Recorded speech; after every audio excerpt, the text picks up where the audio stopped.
Hola, hoy nos metemos de lleno en el Boletín Oficial de la República Argentina, el del 28 de agosto de 2025. Vamos a desglosar un poco las decisiones, las regulaciones más importantes que salieron publicadas hoy. Es como, bueno, intentar tener una brújula para entender la actividad del Estado, ¿no? Que a veces es un poco un laberinto. Tenemos decretos, resoluciones ministeriales, avisos de licitaciones, un panorama bastante completo. Y entre lo más llamativo, bueno, hay un nuevo bono para jubilados, algunos ajustes en cómo se mueven los feriados, novedades sobre la casa de moneda también, y la aprobación de una inversión minera bastante grande. Así que arranquemos a ver qué hay. Empecemos por lo que impacta más directo en la gente, ¿no? El bolsillo. Salió un nuevo decreto, el 613, sobre un bono extraordinario previsional. Entiendo que esto viene a complementar la fórmula de ajuste que ya existe, ¿verdad? Exactamente.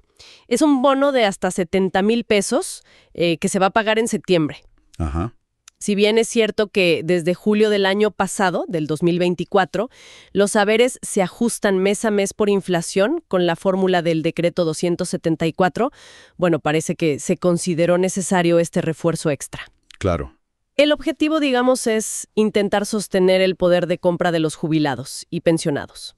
¿Y quiénes lo reciben exactamente? ¿Es para todos igual? No exactamente igual para todos.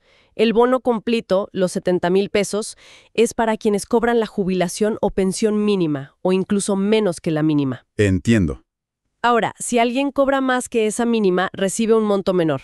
La idea es que su ingreso total, o sea, el haber más el bono, no supere un tope. Ese tope es la mínima más los 70,000 pesos. Ah, bien. Es progresivo hasta ese punto, para que nadie que cobre un poco más termine con menos en total, imagino. Correcto. Esa es la lógica. Cubre a los jubilados del sistema general, la Ley 24.241 y los regímenes anteriores. También a los que tienen la pensión universal para el adulto mayor, la PUAM. Ajá, la PUAM. Y también a las pensiones no contributivas. Vejez, invalidez, madres de 7 hijos y otras pensiones graciables que administra la ANSES. Bien completo, entonces. Sí, abarca bastante. Es clave, eso sí, que el beneficio esté vigente, activo al momento de pararlo. Y un detalle importante, es no remunerativo. ¿Qué significa eso? Que no está sujeto a descuentos, ni se cuenta para el aguinaldo ni para otros cálculos. Y ojo, si una pensión tiene varios beneficiarios, se considera como un único titular para recibir el bono. Perfecto. Clarísimo el tema previsional. Ahora, algo que nos afecta a la planificación a todos. Los feriados. Salió un decreto, el 614, que aclara qué pasa con los feriados que son trasladables si justo caen sábado o domingo. ¿Qué cambió ahí? Lo que pasaba es que la ley de feriados, la 27399, no decía nada específico para esa situación. Quedaba medio en el aire. Un vacío legal, digamos. Exacto. Este nuevo decreto viene a llenar ese vacío. Ahora, la Jefatura de Gabinete de Ministros, que es la autoridad de aplicación, va a poder decidir si esos feriados que caen en fin de semana se mueven al viernes anterior o al lunes siguiente. ¿Y cuál es la idea detrás de esto? ¿Por qué moverlos? Bueno, la idea es mantener el espíritu original de esos feriados trasladables, ¿viste? Que es fomentar el turismo interno, generar fines de semana largos. Ah, claro, para que no se pierda el feriado si cae en el finde. Tal cual. Los argumentos legales que dan en el decreto se basan en interpretar la finalidad de la ley, evitar que se frustre ese objetivo. Se apoya en las facultades generales del presidente para administrar, según el artículo 99 de la Constitución. Bien, dejamos los calendarios y pasamos a las finanzas del Estado. Vemos que el Tesoro salió a buscar fondos al mercado. Hay una resolución conjunta, la 41. ¿Qué tipo de instrumentos están ofreciendo? Sí, salieron a financiarse. Autorizaron varias emisiones y también ampliaciones de letras que ya existían. Por un lado, hay una emisión nueva, una letra muy corta, vence en 32 días nomás, que está vinculada al dólar oficial. Se llama LEDIF. Vinculada al dólar. ¿Cómo funciona eso? Se suscribe y se paga en pesos, pero el capital que uno invierte se ajusta según cómo varíe el tipo de cambio oficial, el Comunicación A3500. Es una forma, digamos, de ofrecer cobertura cambiaria, pero a muy corto plazo. El monto máximo a emitir es de $4,000 millones. Interesante esa opción. ¿Y en pesos qué hay? También hay opciones en pesos, con vencimientos más largos en febrero de 2026. Hay dos letras nuevas. Una paga una tasa variable, la TAMAR, que es un promedio de tasas de depósitos grandes de los bancos, más un margen extra que se va a definir en la licitación. O sea, sigue la tasa del mercado mayorista de dinero. Algo así, sí. Y la otra letra en pesos es capitalizable. Capitalizable. Quiere decir que los intereses que va generando mes a mes se suman al capital inicial y sobre ese nuevo total se calculan los intereses del mes siguiente. La tasa mensual también se define en la licitación. Buscan tentar a distintos tipos de inversores, ¿no? Claro, te dan opciones. Cobertura dólar a corto plazo o pesos a más largo plazo con tasa variable o con capitalización de intereses. Exacto. Y además de estas tres nuevas, también reabren o amplían la emisión de otras tres letras en pesos que ya estaban en circulación y vencen entre septiembre de este año y enero del 2026. Mucha actividad en el mercado de deuda local entonces. Sí, bastante. Todo esto, aclaran en la resolución, se hace dentro de los límites de endeudamiento que permite la Ley de Administración Financiera y el presupuesto vigente, que sigue siendo el de 2023 prorrogado con modificaciones por DNU. Buscan diversificar las fuentes y los plazos de financiamiento del Tesoro. Y siguiendo con la economía, pero desde otro lado. ¿Qué pasa cuando una empresa que recibió beneficios del Estado no cumple con su parte? ¿Vimos un caso de una empresa forestal, puede ser? Sí, es la resolución 1259 del Ministerio de Economía. Afecta a Forestal María José S.A. Esta empresa tenía beneficios bajo un régimen de promoción no industrial de la Ley 24764. ¿Y qué pasó? Bueno, se comprobó que incumplió dos cosas importantes. Primero, no cumplió con los compromisos de personal. O sea, no contrató la gente que había dicho que iba a contratar durante un periodo específico, allá por 2014-2015. Ajá. Y lo que es más grave, digamos, es que directamente abandonó el proyecto.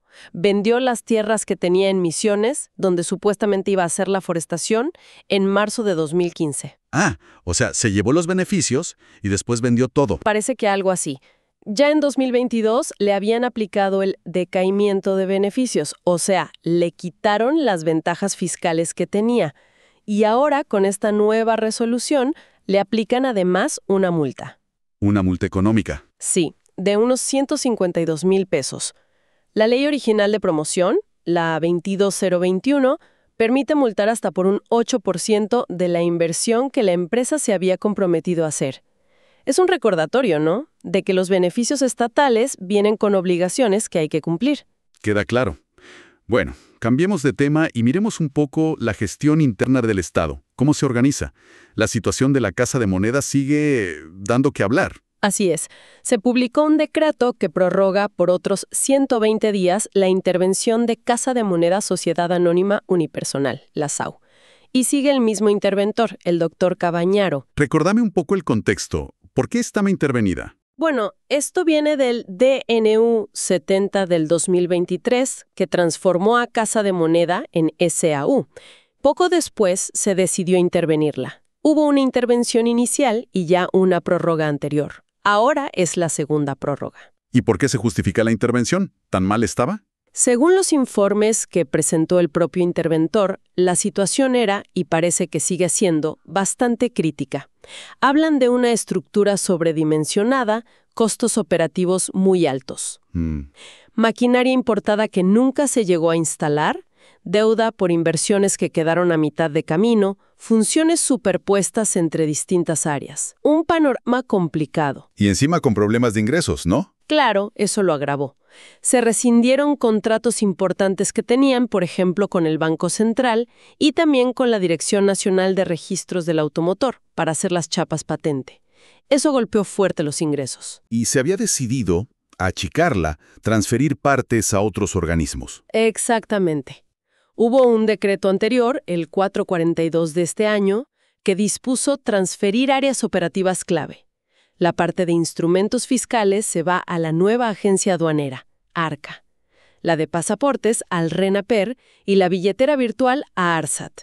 Entonces, si ya se decidió eso, ¿por qué prorrogar la intervención de nuevo? Bueno, el argumento que dan ahora es la complejidad de efectivizar esos traspasos. Dicen que transferir el personal y los bienes muebles de esas áreas que se van está llevando más tiempo del previsto y que necesitan estos 120 días adicionales para poder completarlo de forma ordenada. Es una reestructuración bastante profunda, parece. Se entiende. Hablando de organizar los recursos estatales, también hay novedades sobre inmuebles fiscales. La ABE, la Agencia de Administración de Bienes del Estado, tomó algunas decisiones. Correcto. Hay dos resoluciones, la 83 y la 84, que desafectan inmuebles. ¿Qué significa desafectar? En lenguaje más simple, significa que se los libera del uso específico o del organismo que los tenía asignados. Quedan, digamos, disponibles. ¿Y qué inmuebles son? La resolución 83 trata sobre 5 terrenos ferroviarios en Rosario, en Santa Fe. Estaban bajo la órbita de ADIFC, la empresa de infraestructura ferroviaria, pero ya no se usaban para la actividad ferroviaria desde los años 90. Se consideró que ya no eran necesarios para el tren. ¿Y la otra resolución? La 84 desafecta un sector bastante grande, como 16.000 metros cuadrados, de un inmueble en Ushuaia, Tierra del Fuego. Ese predio estaba bajo jurisdicción del Ministerio de Economía, específicamente la Secretaría de Industria y Comercio. ¿Y qué había ahí? Bueno, parece que hay una vivienda histórica, pero abandonada, que la Comisión Nacional de Monumentos dijo que no tiene valor patrimonial relevante, y un galpón que usaba la municipalidad. Ese predio había sido parte del Procrear, después volvió al Estado, se asignó a comercio, pero en la práctica no se estaba usando para los fines previstos. Entonces, ¿qué pasa con esos terrenos ahora, que están desafectados? Quedan bajo custodia de la jurisdicción original, o sea, ADIFC y Economía, respectivamente, hasta que la ABE defina su nuevo destino. Podrían venderse, asignarse a otro organismo estatal, usarse para algún plan.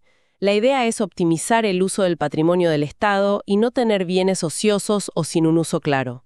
Bien, y como siempre vemos en el boletín, hay muchos movimientos de personal. Nombramientos, prórrogas de designaciones transitorias, asignaciones de funciones. ¿Algo que destaque particularmente? Más que un caso puntual, lo que llama la atención es el patrón, ¿viste? Se repite mucho. Hay muchísimas resoluciones que prorrogan designaciones transitorias, generalmente por 180 días hábiles. ¿En qué áreas, por ejemplo? En un montón. Vimos en Defensa, donde asignan funciones de directora de sumarios a alguien de la Procuración del Tesoro, en el Ministerio de Desarrollo y Tecnología Educativa, actualizando el valor de la unidad retributiva para contratos de profesionales autónomos. Ajá. En Economía, muchísimas. Prórrogas y designaciones en el Instituto Nacional del Agua, el INAH, en la Dirección de Información de Gestión, en Normalización Patrimonial, en la gerencia de lo que era la Ventanilla Única de Comercio Exterior. Entiendo, cargos de gestión técnicos. Exacto. También en Cultura, en la Secretaría misma y en el Fondo Nacional de las Artes. El punto común es ese. Son designaciones transitorias. ¿Y qué implica eso de transitorio? ¿Por qué no nombramientos definitivos? Generalmente implica que se cubren cargos que están vacantes sin hacer el proceso de selección o concurso que establece la normativa de empleo público, el CINEP, que es el convenio colectivo. Es una medida temporal, a menudo usando una facultad que tienen los ministros y secretarios para nombrar gente por un tiempo limitado, mientras se regulariza la situación o se hace el concurso. O sea, es una forma de mantener la gestión andando mientras tanto. Claro, refleja la dinámica constante de la gestión de recursos humanos en la administración pública, con sus tiempos y procedimientos. Perfecto. Pasemos ahora a regulaciones que afectan a sectores más específicos. ¿Hubo novedades en el sector energético? Sí, del ENARGAS, el ente regulador del gas. Hay una resolución, la 609, que inscribe a una empresa, SQMSA, en un registro bastante nuevo. Es el registro de almacenaje de gas natural, el RAGNAR. ¿Un registro de almacenaje? ¿Para qué tipo de gas? Es para almacenar gas natural comprimido, GNC, o gas natural licuado, GNL, que a veces llaman GNP por gas natural para propulsión, a granel.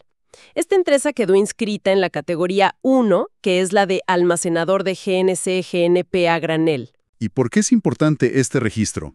¿Qué busca el ENARGAS con esto? Bueno, el Enargas tiene la función de regular la seguridad en toda la cadena del gas según la Ley 24076. Este registro, que se creó con una resolución anterior de este año, la 41, busca justamente poner reglas claras sobre quién puede almacenar gas de forma segura, qué requisitos técnicos y empresariales tiene que cumplir. ¿Requisitos como cuáles, por ejemplo? La resolución menciona tener un objeto social adecuado para esa actividad, acreditar la representación legal, tener un capital mínimo, presentar una declaración jurada de que no hay incompatibilidades y designar un responsable técnico de almacenaje, un RTA. SQMSA cumplió con todo eso y por eso la inscribieron. Es parte de ordenar y asegurar esa actividad. Exacto.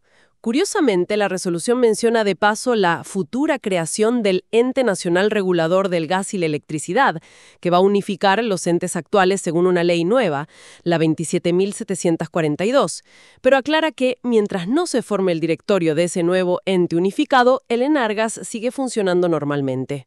Entendido. Y en el área de defensa se anunció el inicio de una operación militar en la frontera. ¿De qué se trata eso? ¿Sí? Es la Resolución 727 del Ministerio de Defensa. Dispone el inicio de la fase ejecución de una operación que denominaron Operación Presidente Julio Argentino Roca. Un nombre con historia. ¿Y en qué consiste la operación? Va desde ahora, fines de agosto, hasta mediados de diciembre de este año. Implica desplegar medios, o sea, equipos, vehículos, tecnología y personal de las Fuerzas Armadas para hacer tareas de vigilancia y control en las zonas de seguridad de fronteras, específicamente en la norte y la noreste. ¿Vigilancia y control de qué tipo? ¿Implica actuar en los pasos fronterizos? No, la resolución aclara muy específicamente que es en zonas donde no hay pasos fronterizos habilitados, y también fuera de las zonas urbanas. El foco parece estar en áreas más despoblados o remotas de la frontera. ¿Y dónde empieza? La primera etapa, dicen, se va a desarrollar en la provincia de Salta. Las coordenadas exactas de dónde van a operar las va a definir una mesa de coordinación que se creó entre los ministerios de Defensa y Seguridad. ¿Y van a trabajar solos los militares? No, la idea es que el Comando Conjunto, a cargo de la operación, coordine su trabajo con las fuerzas de seguridad federales como Gendarmería y Prefectura y también con las policías provinciales de las zonas donde actúen. O sea, un trabajo conjunto en el territorio. Eso parece. Además, van a crear un sistema para registrar toda la información, las actividades que hagan, las novedades que surjan, para poder evaluar después si se cumplieron los objetivos de la operación. Todo esto se enmarca en la Ley de Defensa Nacional y en un decreto reciente, el 1112 de este año, que ajustó algunas cuestiones sobre el rol de las Fuerzas Armadas. Bien, queda claro. Y para cerrar este bloque de regulaciones sectoriales, vi algo sobre mediación en temas de salud. ¿Un ajuste en cómo se manejan los conflictos antes de llegar a juicio? Exactamente. Es una resolución del Ministerio de Salud, la 617, que aprueba los lineamientos internos para cómo va a intervenir el propio ministerio en las mediaciones prejudiciales obligatorias que se crearon por un DNU reciente, el 379 de este año. A ver, recordame eso. Mediación obligatoria en salud. Bueno, la Ley de Mediación Prejudicial, la 26589, tiene algunas excepciones. Pero este DNU 379 creó un procedimiento específico llamado PROMESA, que es Procedimiento de Mediación Prejudicial en Materia de Salud. Es para ciertos casos que antes eran optativos, típicamente reclamos contra obras sociales o empresas de medicina prepaga basados en sus leyes específicas, las 23.660, 23.661, 26.682. Entiendo. ¿Y qué rol va a jugar el Ministerio de Salud en esas mediaciones entre un afiliado y su obra social o prepaga? La novedad es que, si el ministerio considera que el Estado Nacional tiene algún interés particular en ese caso, por ejemplo, porque afecta a una política pública de salud, o porque podría tener un impacto fiscal, o lo que sea, puede decidir presentarse en la mediación. ¿A defender a quién? No necesariamente a defender a una de las partes. La resolución dice que el ministerio puede comparecer, a través de sus abogados o apoderados, para colaborar en la búsqueda de soluciones consensuadas, o sea, para ayudar a que se llegue a un acuerdo. Eso sí, siempre siguiendo instrucciones específicas del ministro de Salud. O sea, el Estado podría tener una voz en esa mesa de negociación previa al juicio. Ser el procedimiento interno, cómo se van a enterar de los casos, quién va a decidir si se participa, cómo se van a dar las instrucciones a los abogados. Busca darle al Estado una herramienta para intervenir en esas negociaciones cuando lo considere relevante. Bueno, hemos cubierto varios temas centrales, ¿eh? Lo social, lo económico, la gestión interna, regulaciones sectoriales. Pero el boletín siempre trae mucho más, ¿no? Es enorme. ¿Qué otras cosas llamaron la atención hoy, aunque sea de forma más breve, como para tener un pantallazo? Sí, es vasto. A ver, un mosaico rápido. En la sección de sociedades vemos la creación de nuevas SRLs, como una llamada Multivision SRL, otra Piel Cuero SRL. Ahí se publican los detalles, quiénes son los socios, el capital, a qué se van a dedicar, dónde está la sede, lo típico. Lo administrativo de siempre. ¿Y en justicia? También lo habitual, edictos judiciales, citando a herederos en algún juicio, por ejemplo, un caso contra ANSES, la publicación de una sentencia del Tribunal Fiscal de la Nación en un caso de una empresa pesquera, Pesca Austral S.A. A veces también hay avisos de remates judiciales. ¿Algo de política partidaria? Sí, curiosamente, un aviso sobre un partido político, el Frente Renovador Filial Mendoza, que está buscando obtener el reconocimiento legal como partido en la provincia de Mendoza. Eso también sale en la segunda sección. Y la tercera sección, que siempre viene cargada de contrataciones. Ni hablar. Muchísimas licitaciones públicas, casi todas a través del portal compra.ar. El ejército buscando de todo: repuestos para vehículos, fertilizantes, insecticidas, artículos de librería, muchísimos víveres, frescos, secos, frutas, verduras, panificados, pollos, para distintas unidades militares en todo el país. Gastos grandes ahí. Sí, y también cosas más específicas. Un sistema de vigilancia con drones, BANT, servicios de limpieza, varias refacciones edilicias, baños, tableros eléctricos, paredes en liceos militares, mantenimiento en la dirección de arsenales. ¿Y la Armada? ¿Vialidad?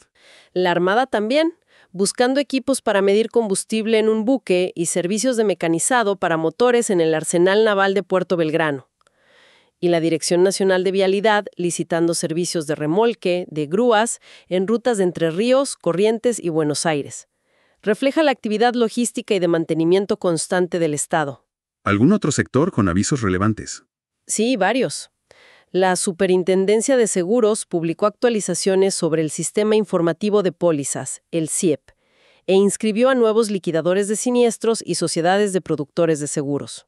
Migraciones. También vimos edictos notificando multas a particulares con nombres y apellidos y montos específicos en pesos por infracciones a la Ley de Migraciones, la 25.871. Derecho de autor, tasas del Nación. Exacto. El listado de obras publicadas que se inscriben en derecho de autor, la publicación diaria de las tasas de interés activas del Banco Nación, disposiciones internas de la aduana, ahora bajo ARCA, cambios de funciones, avisos sobre mercadería decomisada. Transporte. Agro. Sí, una autorización a la aerolínea FBE Líneas Aéreas para operar la ruta entre Buenos Aires y Encarnación, en Paraguay. Y una convocatoria pública de la CONAVIA, que es la Comisión Asesora en Biotecnología Agropecuaria, sobre la evaluación de una nueva soja genéticamente modificada, la MON 94637-8. Y mencionaste al principio, y casi se nos pasa de largo ahora, una inversión minera importante que se aprobó. Exacto. Importantísimo y casi se nos queda en el tintero, pero es clave. Es la resolución 1271 del Ministerio de Economía. ¿Qué hace?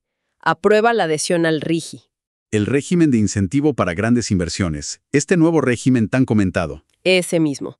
Aprueba la adhesión al RIGI de un proyecto de litio. Se llama Hombre Muerto Este. Está en la provincia de Catamarca y la empresa es Galán Litio S.A. a través de una figura que llaman sucursal dedicada. ¿Y qué implica esa adhesión al RIGI? ¿Qué magnitud tiene el proyecto? Es una inversión declarada muy significativa, $217 millones. El objetivo es producir unas 12,000 toneladas anuales de carbonato de litio equivalente, LSE. La resolución básicamente confirma que la empresa cumplió con todos los requisitos que pide el RIGI para entrar. ¿Cómo cuáles? todo eso. La fecha formal en que se considera que adhirió al régimen es el 17 de julio de 2025. Es muy relevante esto, ¿no? Es de las primeras aprobaciones grandes que vemos bajo el RIGI. Totalmente. Muestra al régimen ya en funcionamiento concreto, atrayendo capitales importantes a un sector súper estratégico para el país como es el litio. Es una señal fuerte. Vaya día entonces en el boletín oficial. Impresionante la cantidad de actividad estatal que refleja un solo día, ¿no? Desde ayudas sociales como el bono, pasando por la gestión financiera con la emisión de deuda, la reestructuración de empresas públicas como Casa de Moneda, la administración de bienes, operaciones de defensa en frontera y hasta la aprobación de estos grandes proyectos de inversión como el de litio. Totalmente. Es un espejo de la complejidad y la multiplicidad de roles que tiene el Estado hoy. Lo ves actuando en simultáneo como, regulador de la economía, proveedor de servicios o asistencia, administrador de sus propios recursos y empresas, ejerciendo control territorial y al mismo tiempo buscando activamente fomentar ciertos sectores productivos y atraer inversiones de gran escala con regímenes especiales como el RIGI. Se ven tensiones interesantes ahí, ¿no? Entre, por ejemplo, las necesidades sociales más inmediatas, como el bono previsional, y estas apuestas a más largo plazo, como las inversiones en litio bajo el RIGI. Sin duda. Y también es fascinante ver cómo se conectan algunas de estas piezas, aunque a veces no parezca. La emisión de deuda, por ejemplo, busca financiar el gasto público, que incluye medidas como el bono previsional. La reestructuración de empresas como Casa de Moneda o la gestión de inmuebles buscan una mayor eficiencia interna, quizás para liberar recursos. Y el RIGI apunta a generar divisas y actividad económica futura que a su vez podrían aliviar presiones fiscales. Son todas partes de un rompecabezas bastante complejo de gestión macroeconómica y administrativa, ¿no? Exactamente. Es un rompecabezas donde cada pieza interactúa con las demás. Para ir cerrando entonces, ¿qué reflexión o qué idea nos deja este análisis puntual del boletín de hoy? ¿Algo para que quede picando? Mira, más allá de cada medida individual, que ya vimos que son muchas y variadas, creo que leer esto día tras día permite empezar a ver quizás algunas tendencias o patrones. Hoy, por ejemplo, vimos muy clara esa convivencia entre la asistencia social directa y la promoción de grandes capitales a través de regímenes como el RIGI. Vimos la búsqueda constante de financiamiento en el mercado, junto con el intento, a veces trabajoso, de ordenar la gestión interna del Estado. Entonces, la pregunta que a mí me queda flotando es, ¿qué prioridades reales, qué tensiones estructurales no resueltas, qué visión de país, si es que hay una única visión, subyace a este conjunto de decisiones administrativas, regulatorias, económicas, que parecen tan diversas y que se toman día tras día en los distintos niveles del Estado? Quizás seguir la secuencia de estos documentos oficiales, con esta mirada un poco más profunda, sea la clave para empezar a descifrarlo con el tiempo.